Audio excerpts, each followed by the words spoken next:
So for those who don't know, Benjamin Norton, who was one half of the Grayzone, or the main Grayzone players with Max Blumenthal, left the Grayzone, which seems to have been a rift mostly over vaccines. I've covered this in another video on my channel before, but like Blumenthal has become a complete anti-vax conspiracy theorist, and Ben Norton has been consistently pro-vax. So that was very weird. And I mentioned it before the breakup. Like I made a video on this rift, and I kind of speculated that something was going on there and that they might be breaking up, and then it happened. So that's very interesting. And since then, Ben Norton has also come out against the Canadian trucker, the idiotic anti-vax trucker convoy, which is definitely not something that you would have expected the Grayzone to do. And I'll bring up his tweet on that. He says, the trucker convoy in Canada is so obviously a right-wing operation astroturfed by conservative billionaires. It's absurd seeing some leftists, in quotes, pretend otherwise. Absolutely true. Good on you. This is Texas far-right Attorney General, a corrupt Tea Party pet project who tried to help Trump steal the election. Trump steal the election too! Ben Norton never would have said that before. Like, I'm sure he's still against the Russiagate conspiracy, but like Trump trying to steal the election is a fact, you know, with his like pathetic court challenges and stuff. I don't think he would have mentioned that before. I mean, no, I think Max Blumenthal is literally speaking at pro-trucker convoy events. So this is a hard split right here. It's very, very interesting to me here. And he's gone and made his own new outlet called Multipolarista, which means multipolarityist. I don't know how you would say it in English. Which, you know, a multipolar world definitely sounds like a Grayzone compatible thing, but his takes have been very different to the Grayzone. And that makes me speculate two things, because this is kind of Ben Norton going back to how he was before joining the Grayzone. Before joining the Grayzone, he was an anti-Assad guy. He seemed to me to be sort of like a light dengist. And then he joined the Grayzone and he just went completely off the rails, you know, any US opponent is always right sort of guy. And now it seems he's becoming more rational, like still a dengist, I believe, but more of like a, you know, your dengist who isn't a complete irrational moron. You know, I prefer a dengist to like a liberal, a Twitch politics streamer or whatever. So he might become a decent asset. Let's see. The most popular articles: Ukraine admits Russia doesn't plan to invade. True. Good article. Bolivia intercepts US weapon shipment to right-wing separatist region. Good article. Trapped in IMF debt. Argentina turns to Russia and joins China's Belt and Road. Good article. CIA backed failed 2020 invasion of Venezuela. Top coup plotter says. I mean, that might be overstating it because the people who carried out that coup were fucking morons, but the fact that someone said that is worth reporting on. Whoops. China is helping Nicaragua's Sandinista government build houses for poor people.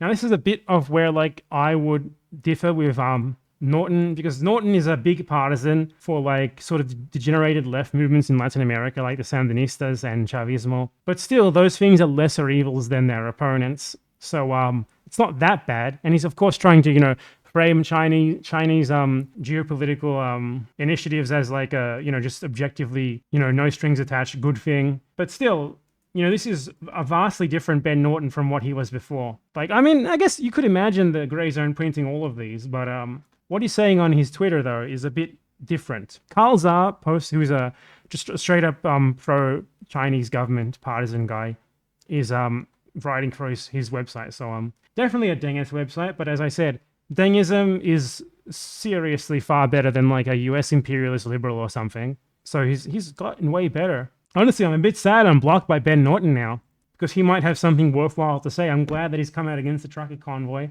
I think it's safe to say that his opinions were being regulated and influenced by his pay, who was paying him. I think what was happening is either Max Blumenthal funds the Grayzone through his trust fund, because he was very rich, that's possible. And like he had to sort of abide by Blumenthal's editorial line. He wasn't able to really openly dissent about vaccines and these sorts of obviously right-wing protests that are being framed by door-rights like Blumenthal as a right-wing, as a left-wing proletariat movement. Or two, the Grayzone is just straight up Russian funded, and he was forced to abide by like their editorial line, which Blumenthal is a lot more personally in line with than Norton is. But this is good overall. This outlet, you know, as much as I'm not going to agree with its overall editorial line, I am sure that it's going to be reporting in English on a lot of things that you otherwise might not hear about.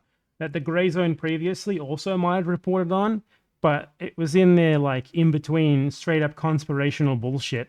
that you really needed to avoid. And that's a danger for people who don't really know how to tell the meaningful stuff from the chaff. So, just read this with a critical eye. I think overall it's probably a decent website to add to your media consumption repertoire.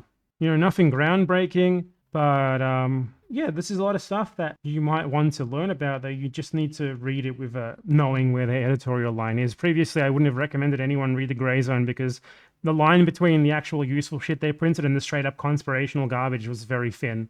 You would get one article saying oh, something happened, factual thing happened in Argentina, and the next article's philosophy tube is a CIA psyop. So I don't think there's going to be much of that going on here. So yeah, the Grayzone split is very interesting. I kind of called it. I'm surprised, honestly, a bit. I did call it, but I'm still surprised. So yeah, interesting developments with the Grayzone. Who knows what's going to happen next? I'm pretty sure the Grayzone itself is going to turn into a complete conspirational off-the-rails website, and it might bring a lot of its readership with it, if they weren't there already, which they very well might have been. Hopefully this website is better, because, reporting on these things, especially in regards to Latin America, that don't get reported on in the English language media basically ever, is important. Like this thing, US congressmen, yeah, they called Argentina a threat because Argentina is joining the Belt and Road Initiative. So Argentina is now a threat to the USA. And then we need a coup, said Matt Gaetz, who has been in a bit of a pedophilic scandal himself. So yeah, that's the other thing I wanted to cover. Just Ben Norton, Max Blumenthal have split up. Multipolarista is Ben Norton's new website. It seems a lot better than the Grayzone was, though still, not an overall editorial line that I agree with, but still far closer to what I believe in than your average Yankoid outlet or your average Twitch streamer. It might be worth following Ben Norton, see what he has to say. Approach it with care, because you never know just how far his change of heart has gone.